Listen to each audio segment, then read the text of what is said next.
আপনার বাড়ি কই? সামনে চলেন, সামনে চলেন। পুলিশের প্রোফাইল আসতে বলেন।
বিগত প্রায় 15 দিন যাবৎ কৃষক সমাজ যারা আছেন তারা কোনো রকম তেল পাচ্ছিল না।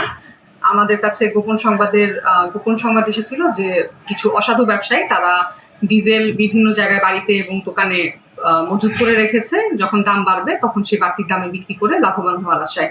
তো আমরা আজকে সেই তথ্যের ভিত্তিতে অভিযান পরিচালনা করি এবং বাঁশকান্দি শেখপুরে 3টি স্থানে প্রায় 28 ব্যারেলের মতন তেল আমরা জব্দ করি এবং এখন সেটা বিতরণের ব্যবস্থা করছি।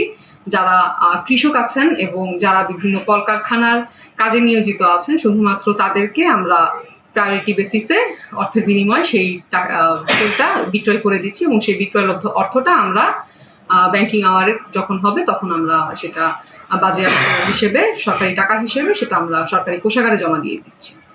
যে তেলটা আমরা এনেছি সেটা বিক্রি হচ্ছে সরকারি যে ন্যায্য মূল্যে। সাধারণত দেখা যাচ্ছিল খোলা বাজারে তারা ডিজেল 150 টাকা করেও কিনতে পারছিল না, কিন্তু এখন আমরা একদমই সরকারি রেট যেটা আছে সেটা মোতাবেক আমরা বিক্রয় করছি।